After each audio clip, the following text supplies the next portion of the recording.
నమస్తే రామ్ సార్. నమస్తే అండి. చాలామంది ఆడవాళ్ళలో క్యాపబిలిటీ ఉంటుంది, వాళ్ళ దగ్గర మంచి మంచి ఐడియాస్ ఉంటాయి, వాటిపైన అవగాహన కూడా ఉంటుంది. చాలామంది ఉమెన్స్ ఎంబీఏ ఫినిష్ చేసి మార్కెటింగ్లో ప్రో అయిన వాళ్ళు కూడా ఉంటుంటారు. బట్ ఎక్కడో వంటగదికి ఇంటికి మాత్రమే పరిమితమై ఆఫ్టర్ మ్యారేజ్ లైఫ్ ఆగిపోతూ ఉంటుంది.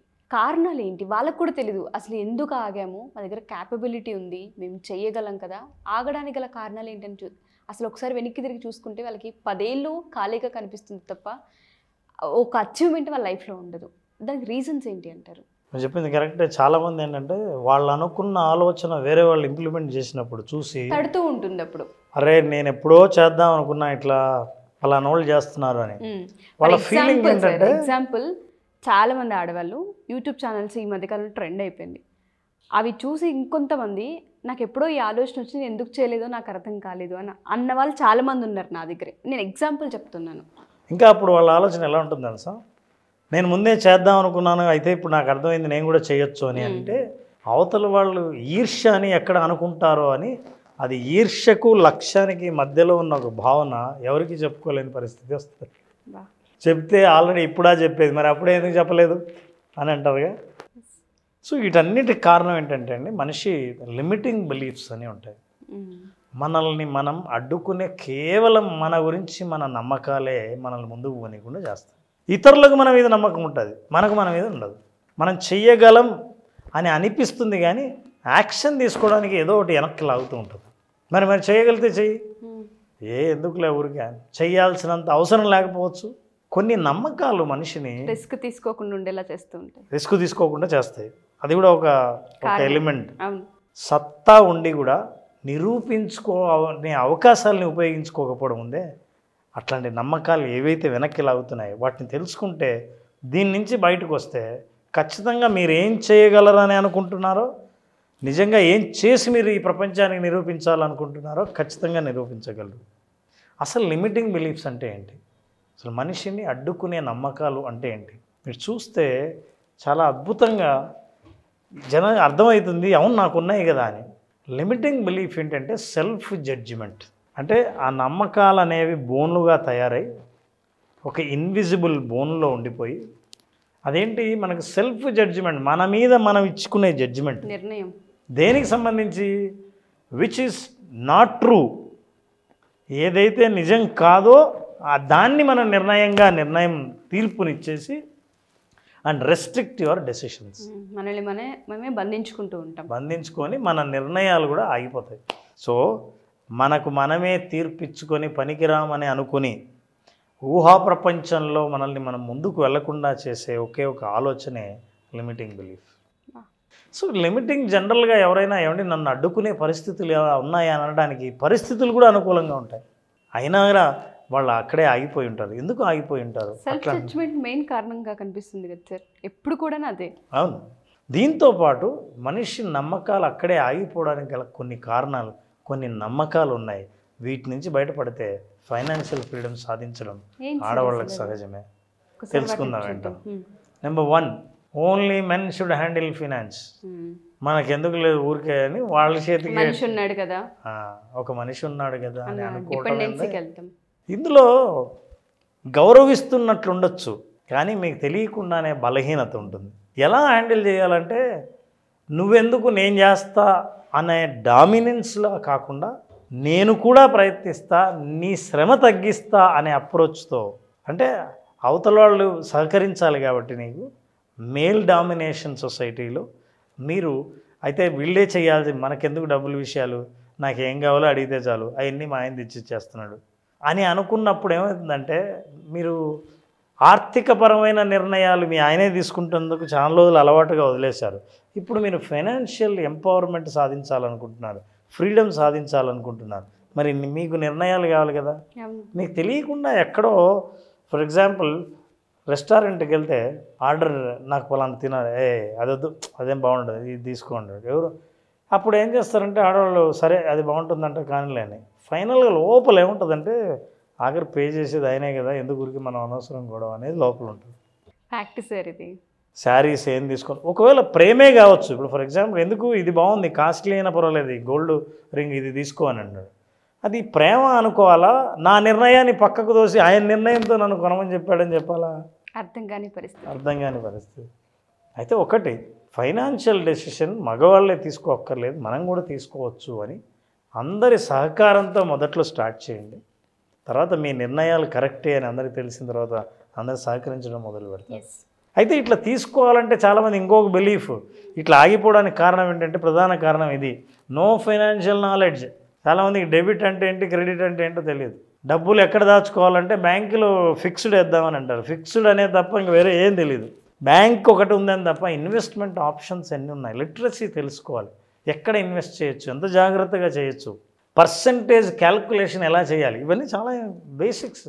రోజు ఏ విషయానికి ఎంత పర్సంటేజ్ ఖర్చు చేస్తున్నాం, ఎంటర్టైన్మెంట్కి ఎంత, ఫుడ్కి ఎంత, బేసిక్ ఖర్చులకి ఎంత, లగ్జరీకి ఎంత, నీడ్స్కి ఎంత, క్యాల్కులేట్ చేయాలి. నాకు తెలుసు చాలా అద్భుతంగా పొదుపు చేస్తారని తెలుసు, కానీ ఫైనాన్షియల్ లిటరసీ అంటారు, ఆ జ్ఞానం లేకపోతే చాలా కష్టం. మీకు ఆ జ్ఞానం లేదనుకోండి, డబ్బులు ఎవరైనా ఎందుకు ఇచ్చి నీ ఇష్టం నువ్వు ఖర్చు పెట్టుకొని ఎందుకంటారు, నీకేం తెలియదు అంటారు. నీకేం కావాలో చెప్పు నేను తెస్తా, నీకేం తెలియదు. సో మీరు ఆ లిటరసీ తెలుసుకోండి. సో లిమిటింగ్ బిలీఫ్స్లో మనకెందుకు అని మీరు పట్టించుకోకుండా ఉన్నవి మిమ్మల్ని ఆపేసేవి అవే, ఆ జ్ఞానం లేకపోవడం వల్ల. నాలెడ్జ్ ఉంటే కాన్ఫిడెన్స్ పెరుగుతుంది, క్లారిటీ ఉంటే కాన్ఫిడెన్స్ పెరుగుతుంది, మీరు ఒక అడుగు ముందుకేస్తారు. ఇది ప్రధాన కారణం, నాలెడ్జ్ లేకపోవడం. నాలెడ్జ్ తెలుసుకునే ప్రయత్నం చేయండి, కొంత టైం పట్టచ్చు కానీ తెలుసుకోండి. పిల్లల ముందు కూడా చాలామంది నేను చూశాను, తల్లిదండ్రులు ముఖ్యంగా తల్లి, పిల్లలు బా నీకేం తెలియదు అని అన్నప్పుడంతా పిల్లలే కదా అని సర్దుకుపోయినా లోపల ఎక్కడో తీసేస్తున్నారు. రేపు పిల్లలు ఏదైనా నిర్ణయం తీసుకునే ముందు అమ్మని అడగకుండా వాళ్ళే నిర్ణయం తీసుకొని, ఎందుకంటే మీకేం తెలియదు, వాళ్ళు కరెక్టే కావచ్చు కానీ బట్ ఆ ఫీలింగ్ మీకు ఎలాగ అనిపిస్తుంది. అందుకే ఫైనాన్షియల్ లిటరసీ అవసరం. Get it. So next is the most powerful belief, limiting belief, self doubt. ఇంకా సెల్ఫ్ డౌట్ గురించి చెప్పక్కర్లేదు, హాంట్ చేస్తుంది సార్ మనిషిని. రోజు చేసే వంట చేసినా సరే అవతల వాళ్ళు బాగుంది అని చెప్పనిదే అది బాగుందా లేదా మనకే డౌట్. ఆ జడ్జిమెంట్కు కొలిక్కి రాము మనం పిక్చర్ వేసుకోం, బాగుంది అన్న కాన్ఫిడెన్స్ మనలో ఉండదు. ఫస్ట్ బాగాలేదే అని అంటూనే నీ మొత్తం అనుభవము, నువ్వు చేసి ఇది ఎలా చేయాలో తెలిసి ఉండి కూడా బాగోలేదా, నిన్న బాగా వచ్చిందే అంటే నీకెందుకు డౌటు. సో ఐ నో మీరు ఎవరినైనా అడగాలనుకుంటే ఒపీనియన్ లాగా అడగండి, కానీ అది మీ మీద మీకే డౌట్ పుట్టేలా అడగకూడదు. అవతల వాళ్ళకు కూడా నీకు తెలీదా అనే పరిస్థితి ఉండకూడదు.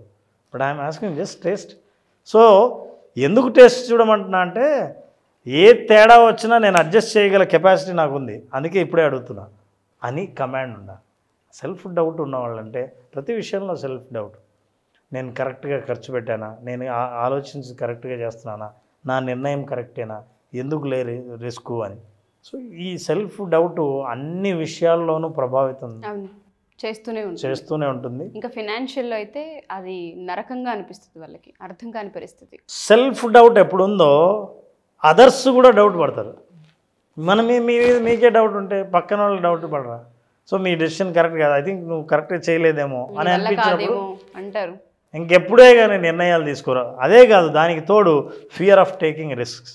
అరే మీకు తెలియకుంటే తెలుసుకొని ఎక్కడ ఇన్వెస్ట్ చేస్తే ఏది కరెక్టో అని మీరు నాలెడ్జ్ని కొంచెం గెయిన్ చేసి, నాకు తెలుసు అండి మనకు చాలామంది కౌన్సిలింగ్ వచ్చిన వాళ్ళు కూడా హస్బెండ్ భయపడుతుంటే వైఫ్ సెర్చ్ చేసి వాళ్ళ ఎగ్జాంపుల్స్తో సహా చూపిస్తారు, ఏం పర్లేదు నువ్వు ఇలా చేయొచ్చు, ఇలా చేశారు ఎవరో నేను చేయడం చూశాను, నువ్వెందుకు ఇలా చేయకూడదు అని వాళ్ళే ఇన్ఫర్మేషన్ కలెక్ట్ చేసి ఇస్తుంటారు. అయితే మీరు ఎప్పుడైతే రిస్క్ తీసుకోవడానికి భయపడతారో, రిస్క్ అంటే ఏంటి, బిజినెస్ స్టార్ట్ చేద్దాం అనుకుంటున్నారు, ఫైనాన్షియల్ ఫ్రీడమ్ కావాలనుకుంటున్నారు, మిమ్మల్ని మీరు ప్రూవ్ చేసుకోవాలనుకుంటున్నారు, రిస్క్ తీసుకోవాలి. ఎందుకు అనవసరంగా రిస్క్ తీసుకుంటే ఇన్నాళ్ళు ఉన్న పేరు చెడిపోతుందన్న భయంతో ఆ పేరును కాపాడుకునే ప్రయత్నంలో జీవితాంతం ఒకే చట్రంలో ఉండిపోయి బయటికి రాకుండా ఆ పేరును కాపాడుకుంటున్నామన్న తృప్తి ఒకవైపు, ఏమీ సాధించలేదే అన్న అసంతృప్తి ఇంకోవైపు రకరకాలుగా బాధ పెడుతుంటాయి. నిజంగా ఒక్కోసారి సంతోషపడాలో బాధపడాలో తెలియని కన్ఫ్యూజన్ కూడా ఉంటుంది. తృప్తి ఏమి ఉండదు సార్ జీవితాల్లో, సమాజం కోసం మాత్రమే అలా ఉంటారు తప్ప వాళ్ళకి తెలుసు సెల్ఫ్గా ఎంత వాళ్ళని హాంట్ చేస్తున్నాయి, వాళ్ళ టాలెంట్ ఎక్కడ ఆగిపోతుంది, ఎందుకు రిస్క్ చేయలేకపోతున్నారు, సెల్ఫ్ జడ్జ్మెంట్కి ఎందుకు వస్తున్నారు, సెల్ఫ్ డౌట్ అసలు వాళ్ళు ఎలా పుడుతుందన్న వాటిపైన వాళ్ళకి ఒక అవేర్నెస్ ఎప్పటికప్పుడు ఉంటుంది. బట్ ఏది నోరు తెరిచి మాట్లాడరు, నోరు తెరిచి ఎక్స్ప్రెస్ చేయరు అసలు. అట్లా ఎక్స్ప్రెస్ చేయని వాళ్ళు నేను ఎలా ఎక్స్ప్రెస్ చేయాలి, నేను ఎలా ఉండాలి అని తెలుసుకోవడానికి ఓ పని చేయొచ్చు. Search for a role model. చాలామందికి రోల్ మోడల్ ఉండదు. నేను ఎవరి మాదిరి ఉండాలి? ఒక రోల్ మోడల్ ఉండాలి. ఎందుకంటే రోల్ మోడల్ నాకు ఇష్టమైన వాళ్ళు, నేను వెళ్ళాలనుకున్న దారిలో ఆల్రెడీ వెళ్తున్న వాళ్ళని చూస్తే వాళ్ళు ఆల్రెడీ దారి ఏర్పాటు చేశారు, మీరు ఫాలో అవటమే. సో అట్లాంటి వాళ్ళు ఎవరు రోల్ మోడల్ లేకపోవడం వల్ల వాళ్ళు ఎలా మాట్లాడతారు, వాళ్ళ డ్రెస్సింగ్ ఎలా ఉంటుంది, వాళ్ళ నిర్ణయాలు ఎలా ఉంటాయి, వాళ్ళు ఏ రంగంలో ఉన్నారు, ఎలా పాపులర్ అయ్యారు, ఇన్ని విషయాలు తెలుస్తాయి. లేకపోతే మీకు మీరే ఇన్వెంట్ చేయాల్సి వస్తుంది. So lack of role models వల్ల కూడా మనకు ఏం చేయాలో తెలియని అయోమయ స్థితిలో మనిషి కన్ఫ్యూజ్ అవ్వడం కాకుండా ఆ బిలీఫ్స్ ఎప్పుడు పటాపంచలు అవుతాయంటే లిమిటింగ్ బిలీఫ్స్. కొత్త నమ్మకాలు ఏర్పడాలంటే సక్సెస్ ఆల్రెడీ సాధించిన రోల్ మోడల్స్ని కనుక మీరు చూడగలిగితే, మీకు ఇష్టమైన వాళ్ళని మీరు వెతికి పట్టగలిగితే, అప్పుడు మెల్లిమెల్లిగా మీ చైన్స్ మొత్తం విరిగిపోవడం మొదలు పెడతాయి. మీరు బంధ విముక్తులు అవ్వడం గ్యారంటీ. శృంఖలాల నుంచి తిరిగి బయటకు వచ్చి అప్పుడు పూర్తి స్వేచ్ఛను మీరు పొందే అవకాశం ఉంటుంది. సో అట్లా పొందినప్పుడు స్వేచ్ఛ కలిగిన మహిళ, తనకు కావాల్సిన నేను అనుకున్న జీవితాన్ని నేను జీవిస్తున్నా అన్నప్పుడు, అప్పుడు ఆ విజువలైజేషన్ చేసిన తర్వాత వాళ్ళు ఇలా కనిపిస్తారు మనకి. ప్రశాంతమైన మైండ్ సెట్, ప్రశాంతం, ఆనందం తాండవిస్తుంటే తృప్తి, సాటిస్ఫాక్షన్ అనేది లైఫ్లో ఎలా ఉంటుందని. ఆ తృప్తితో మనిషి ఎక్కడికి వెళ్ళినా సరే నలుగురిలో కలిసినప్పుడు ఎలా ఉంటారంటే celebration. That is what is actually visualisation for women. ప్రతి ఉమెన్ కూడా ఈ జీవితాన్నే కోరుకుంటుంది, కానీ ఎక్స్ప్రెస్ చేయలేరు. వాళ్ళకి తెలుసు ఎక్కడెక్కడ ల్యాక్ అవుతున్నారు, ఎక్కడెక్కడ ఇబ్బంది పడుతూ ఉన్నారు, సెల్ఫ్ డౌట్ ఎలా పుడుతుంది ప్రతిసారి, ఎందుకు రిస్క్ తీసుకోలేకపోతున్నాం, ఎందుకు ఫినాన్షియల్ నాలెడ్జ్ని ఇంప్రూవ్ చేసుకోలేకపోతున్నాం అన్న వాటికి ఎప్పటికప్పుడు సెల్ఫ్ ఏవైతే ఉంటుంటాయో బిలీఫ్స్ అక్కడ ఆపేలా చేస్తుంటాయి వాళ్ళని. వాటి నుంచి ఒక్కసారి బయటికి రాగలిగితే జీవితం సెలబ్రేషన్ ఎప్పటికప్పుడు. ఉమెన్ విజువలైజేషన్ ఏదైతే ఉందో వాళ్ళకి ఏ విధంగా హెల్ప్ అవుతుంది అంటారు? చాలామంది ఆడవాళ్ళు ఇన్వెస్ట్ చేయాలనుకుని బయటికి రావాలనుకునే వాళ్ళు ఉంటారు, బిజినెస్లో ఉండాలనుకునే వాళ్ళు ఉంటారు, వాళ్ళు సెల్ఫ్గా కొత్తవేవో క్రియేట్ చేయాలనుకునే వాళ్ళు ఉంటుంటారు, వేరే రంగంలో రాణించాలనుకునే వాళ్ళు ఉంటుంటారు, ఉద్యోగానికి సంబంధించి కూడా అబ్రోడ్ వెళ్ళి చదవాలనుకునే ఆడపిల్లలు కూడా ఉంటుంటారు. వాళ్ళకి అవి కూడా ఆంక్షలే, కొంతమంది ఒప్పుకోరు ఇంట్లో. అటువంటివి చాలా ఉంటుంటాయి వాళ్ళకి అడ్డంకులు. వాటన్నిటినీ ఒకసారి ఓవర్కమ్ చేయాలి అనుకున్న మన ఉమెన్ విజువలైజేషన్ వాళ్ళకి ఏ విధంగా హెల్ప్ అవుతుంది? ఉమెన్ విజువలైజేషన్ అండి, వాళ్ళ నిర్ణయాలు తీసుకొని ఆ నిర్ణయాలకు సంబంధించిన ఫలితాలను ఫేస్ చేయగలిగిన మెంటల్ అండ్ ఫిజికల్ స్ట్రెంగ్త్ని తీసుకురావటమే విజువలైజేషన్ ఫర్ విమెన్ యొక్క లక్ష్యం. విజువలైజ్ చేసిన తర్వాత వాళ్ళు ఎక్కడికి వెళ్ళినా ఒక సెలబ్రేషన్ లాగా వాళ్ళ లైఫ్ ఉండాలనేది ఉద్దేశం.